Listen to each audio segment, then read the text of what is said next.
NDA కూటమిలో ఉంటూ కాంగ్రెస్ ముఖ్యమంత్రిని ప్రశంసించారు, అవుట్ రైట్గా ప్రశంసించారు. రేవంత్ రెడ్డి ఆ స్థాయి దాటిపోయారు. జస్ట్ తన పేరు ప్రస్తావన చేయనంత మాత్రాన పట్టించుకునే స్థాయి కాదైంది. కొంచెం ఆయన కొన్ని రింగ్స్ దాటారు, కొన్ని పారామీటర్స్ దాటి అవతలు ఉన్నారు అన్నాడు.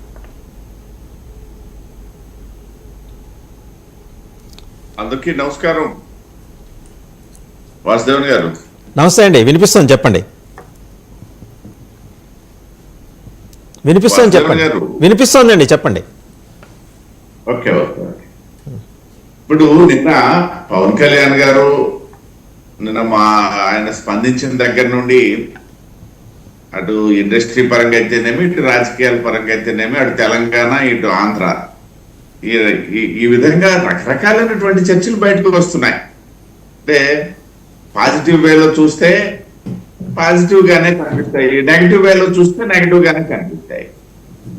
అది ఎందుకు నేను అలా మాట్లాడాల్సి వచ్చిందంటే, ఇప్పుడు నిన్న జరిగినటువంటి అంశము కేవలం తెలంగాణలో ఉన్నటువంటి ప్రభుత్వం వర్సెస్ ఇండస్ట్రీకి సంబంధించిన వరకే మనం తీసుకుంటే ఒక భావన వస్తుంది.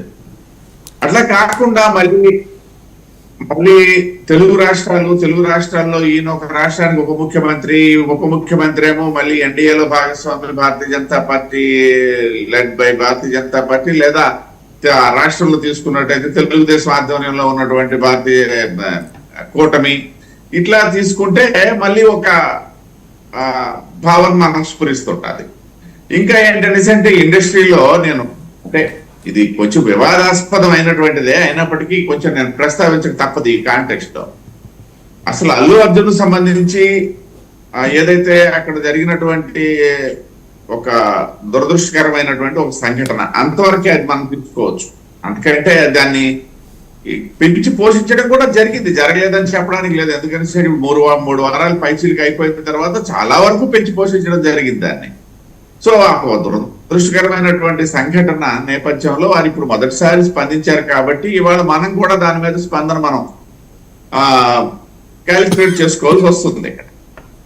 అయితే నేను తొలినాళ్ళలో కూడా చెప్పాను అన్నమాట, ఇది ఇవాళ మొదటిసారి జరిగినటువంటి సంఘటన ఏం కాదు. ఇవాళ అల్లు అర్జున్ ఆయనే ఒక పెద్ద స్టార్ గా లేరు. అంతకుముందు ఎన్టీ రామారావు గారు, అట్లనే నాగేశ్వరరావు గారు, కృష్ణ గారు, ఇలాంటి మహామహులు తెలుగు ఇండస్ట్రీలో ఉన్న రోజుల్లోనూ అప్పట్లో తెలుగు జనాభా అన్ని కలిపితే 3 కోట్లు ఉన్నటువంటి సందర్భంలోనే థియేటర్ల దగ్గర తొక్కిసలాట్లు జరిగాయి. థియేటర్ల దగ్గర కొంతమంది దురదృష్టవశాత్తు మరణించడం కూడా జరిగినటువంటి సందర్భాలు. లేకపోతే ఒక తమిళనాడులో తీసుకుంటే ఒక ఎంజీఆర్ ఇలాంటి ఇవన్నీ ఉండేటప్పుడు ఇది కొత్త ఏం కాదు. దీనికి మొదటి తొలినాళ్ళలోనే ఒక రాజకీయ రంగం అనేది పులిమేయడం జరిగింది. నా ఉద్దేశం అదనమాట.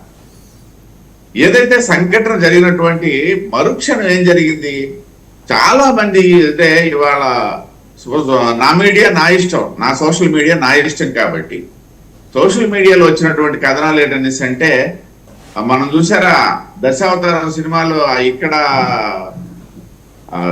తేనెటీగ కదిలితే సీతాకోక్షులు కదిలితే అక్కడ సునామీ వచ్చింది అన్నట్టుగా, అది పవన్ కళ్యాణ్ గారు ఇక్కడ ఎక్కడో లాగారు, అక్కడ తగిలింది అది వైఎస్ చంద్రబాబు నాయుడు అన్నటువంటి కథనాలు కూడా మనకు వినబడ్డాయి. అంటే ఇక్కడ ఆంధ్రప్రదేశ్ లో ఈయన ఉప ముఖ్యమంత్రిగా ఉన్నారు, ఇక్కడ చంద్రబాబు నాయుడు గారు ముఖ్యమంత్రిగా ఉన్నారు. చంద్రబాబు నాయుడు గారికి ఒకప్పుడు ముఖ్యమైనటువంటి అనుచరుడు రేవంత్ రెడ్డి.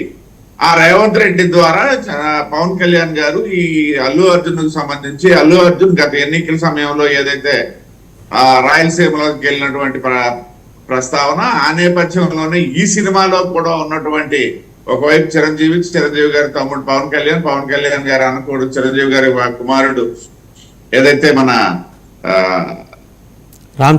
హీరో ఉన్నాడు కదా రామ్ చరణ్, వీళ్ళ ముగ్గురు దృష్టిలో పెట్టుకొని ఆ సినిమాలో కొన్ని డైలాగ్స్ ఉన్నాయి. మీరు అట్లా పేర్లు మర్చిపోతే ఎట్లా అండి? అలా మర్చిపోయి అల్లు అర్జున్ ఇక్కడ దాకా తెచ్చుకున్నాడు తిరుపతిరావు గారు. నాకు భయం లేదు, నేను అంత స్టార్ కదా, నాకు భయం లేదు, నేను అంత స్టార్ కాదు కాబట్టి పైగా నా జోలికి వచ్చేవాడు అంత ఉన్నాడని నేను అనుకోను అనమాట. పైగా మీరు సేఫ్ ఆంధ్రాలోనే ఉన్నారు, ఇబ్బంది ఏం లేదు.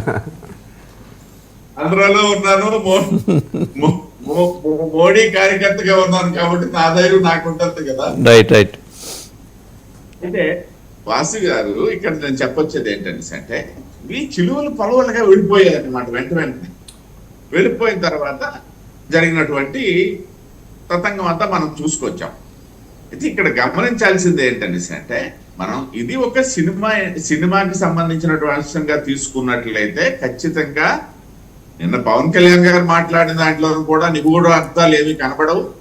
అదేవిధంగా ఈ మొత్తం ఎపిసోడ్, ఈ 3 వారాల ఎపిసోడ్ ని మనం తీసుకున్నా కూడా అక్కడ ఏదో జరిగిపోయింది అన్నటువంటి భావన ఎవరికీ అవసరం లేదు. దురదృష్టకరమైనటువంటి సంఘటన ఒకటి జరిగింది, దాన్ని ఒక విధంగా డైవర్ట్ చేశారు, ఎవరికి అనుకూలంగా వాళ్ళు డైవర్ట్ చేసుకుంటూ పోయినారు. అందువల్లనే చెప్తున్నాను, నిన్న పవన్ కళ్యాణ్ గారు మాట్లాడేటప్పుడు కూడా ఎన్డీఏని లేకపోతే వీటన్నిటిని పరిగణలోకి తీసుకోవాలంటే ఆయన ఒక నిన్న ఎక్కడ కూడా మీరు అంటే నా అబ్జర్వేషన్ లో, మరి మీరు ఏ విధంగా అబ్జర్వ్ చేశారు, లేకపోతే ప్రజలు ఏ విధంగా అబ్జర్వ్ చేశారు, పెద్దలు ఏ విధంగా అబ్జర్వ్ చేశారు కాదు, కానీ ఆ కాంటెక్స్ట్ ఆయన సినిమాకి సంబంధించినంత వరకే తీసుకున్నారు అనేది నేను భావిస్తాను.